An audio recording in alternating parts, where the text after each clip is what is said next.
देखिए भारतीय जनता पार्टी अ, में हिमाचल का बहुत बड़ा रोल है।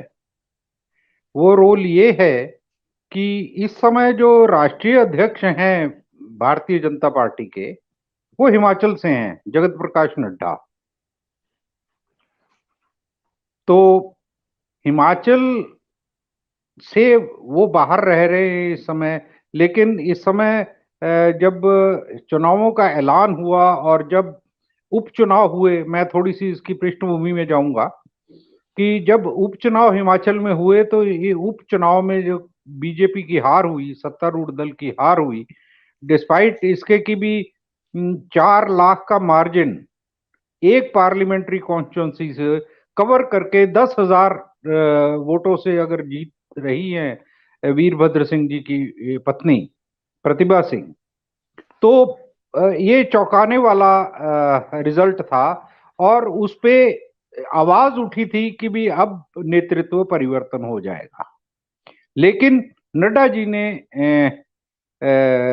जयराम जी को बचा लिया, क्योंकि ये एक ही स्कूल ऑफ थॉट से आए हैं।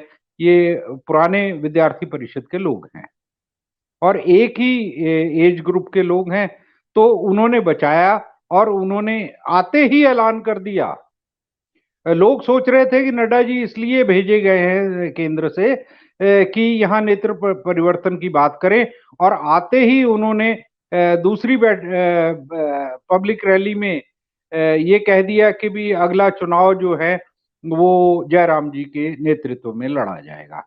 ये एक भाजपा के कैडर के लिए भी बहुत चौंकाने वाली बात थी कि अब जान कौन फूकेगा इस पार्टी में। अब नड्डा जी को हिमाचल का पूरा सारा दारोमदार उन पे था कि वो अपनी साख कैसे बचाएं, फिर दिल्ली में वो पार्टी की साख कैसे बचाएं। लेकिन जो नैरेटिव ये है कि व्यक्तिवाद, जो मोदी जी के नाम पर जो वोट गुजरात में मिला है कि भी ये एक वहां का सम्मान को बचाए रखने के लिए गुजरात का सम्मान है मोदी जी, इसलिए उनको जिता दो, ये एक नैरेटिव है। लेकिन यहाँ जब ये बात की गई कि भी जब आप बटन दबाओ तो ये मेरा चेहरा याद रख लेना, आप मोदी को वोट दे रहे हो, तो लोगों का इंस्टेंट जवाब यही होता था कि मोदी जी आपका चुनाव तो 2024 में है।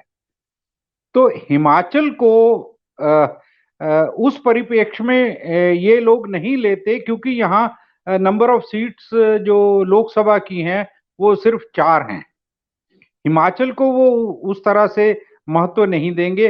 हाँ, एक बात जरूर है कि जो जोड़ तोड़ की राजनीति है उसकी आवाज उठने लगी है कि हो सकता है कि भी कांग्रेस में क्योंकि इसमें इनमें विरोधाभास है इस चीज को लेके कि सीएम कौन बनेगा।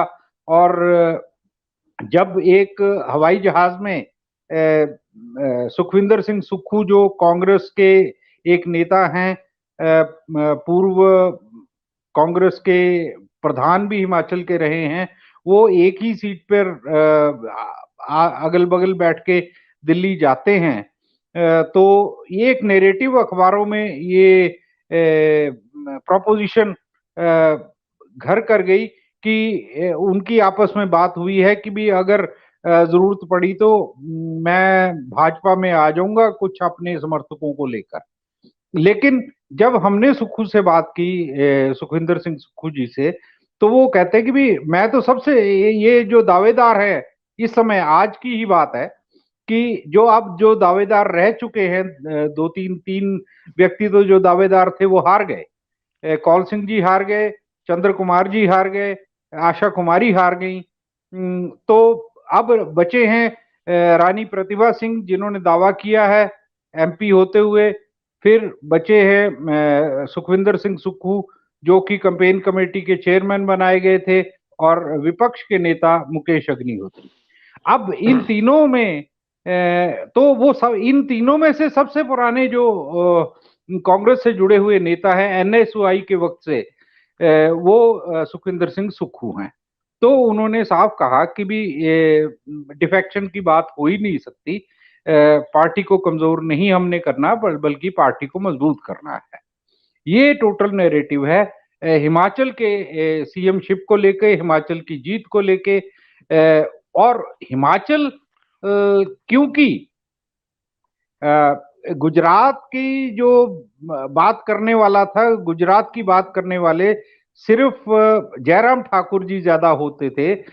ये उस समय से कर रहे थे जब मोदी जी गुजरात में मुख्यमंत्री थे, और ये उस समय यहाँ ग्रामीण विकास मंत्री थे। ये 2-3 दौरे कराए थे और उन्होंने ये कहा था कि हम गुजरात के मॉडल पे चलेंगे, और उसी मॉडल पे चलने के लिए इन्होंने ये कहा था कि भी गुजरात में ऐसा विकास हुआ है, हम ग्रामीण विकास में ऐसा कर रहे हैं।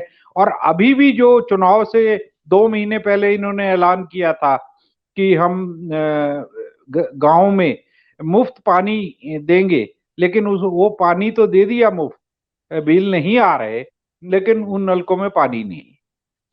तो वो गुजरात को हिमाचल के साथ जोड़ने के लिए एक कड़ी रह जाती है कि एक तो नड्डा जी कड़ी रह जाते हैं क्योंकि वो इस समय भी भाजपा के राष्ट्रीय अध्यक्ष हैं। दूसरी कड़ी रह जाती है जयराम ठाकुर जी। तीसरी कड़ी ये बनाने में लगे हैं कि हमेशा ये कहते हैं कि जी मोदी जी हिमाचल से जुड़े हुए हैं, हिमाचल के प्रभारी रहे हैं भाजपा के 4 साल, तो उनको